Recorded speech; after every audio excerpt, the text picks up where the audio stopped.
Hey folks, video here today about full citations. So down below I've got our important guided notes section, so make sure you've got these 5 bullet points in your notes and organize them appropriately.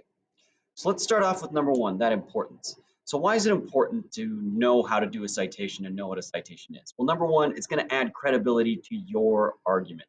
It's going to show that you've done the work that you need to actually become kind of an authority, at least in a little way, about the thing that you're talking about. Um, and also, it's not just you, a high schooler or a college student or a high school teacher saying this thing. It's you and all of these other sources that you found are saying these things. So it's really bolstering your own authority.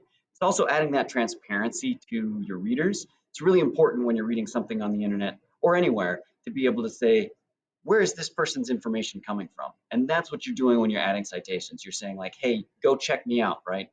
You don't have to take my word for it. See where I got my information.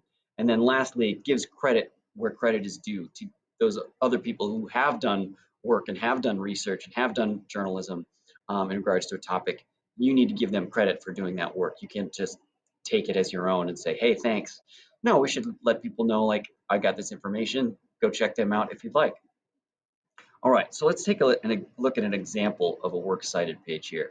So this is a book called Atomic Habits by James Clear. Great book kind of about self-help, the power of creating habits effectively in your life.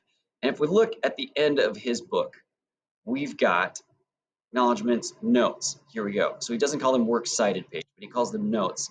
And then for each chapter of his book, you can see how many citations he has, right? He's really backing up his writing well. And in any one of these, I could go and take a look and know, okay, the relevant information, the author, the book that it was published, the edition of the book that he used, even this specific pages that he was using as well.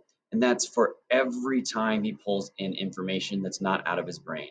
So you can see in a professional book, there's a lot here. This is like page 10 of citations.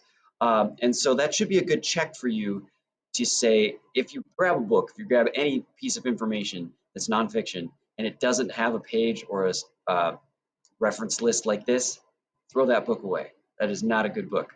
People need to be citing their sources because it's important. All right, let's talk about the breakdown of these things called full citations. So notice all the information that we've got collected here. We've got like names, we've got titles of publications, we've got volume numbers, dates, page numbers, even online identifiers. All the relevant information is going to be part of this full citation. And in the next slide, I'll show you what order we're generally going to put that in. But I do want you to notice a couple of things.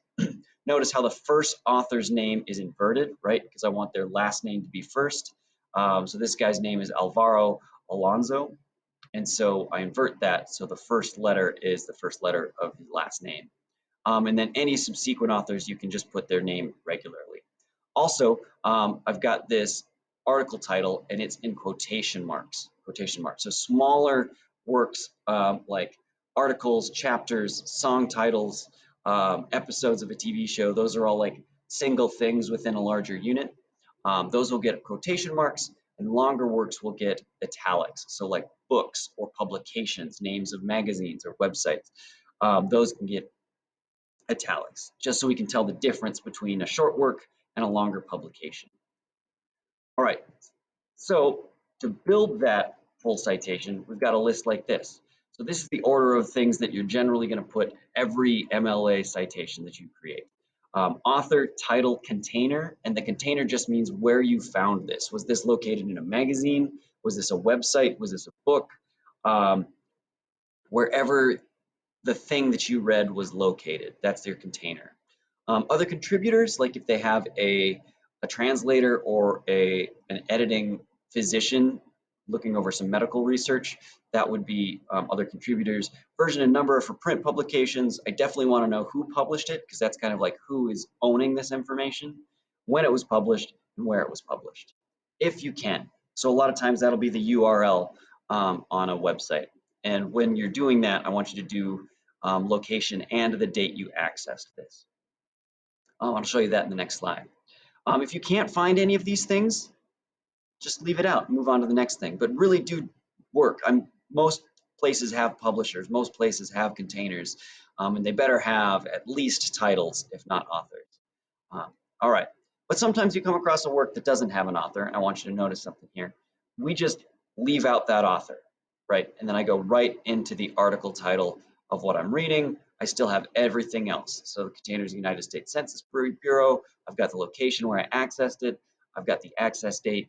All that's really important information for me to double check. All right. And then how I organize these things together is going to be alphabetically by the first entry.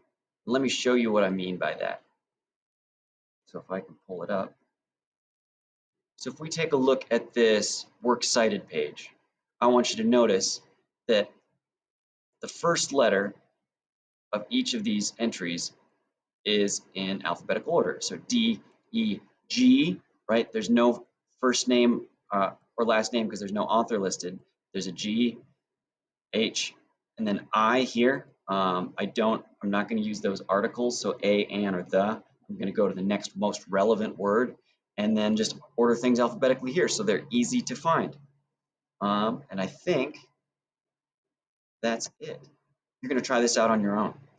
So press pause on this video, and in Google Classroom, there's a link to this video right here from Lilac Almagor. I want you to go to this link and try to create a works cited page that uses this information, or a works cited entry as best you can. All right, did you do it? I actually wanted you to do that and post that up on Google Classroom. All right, here's what I came up with. Here's the information that I got. I want you to test this against your own, see how well you did. All right, good luck, folks.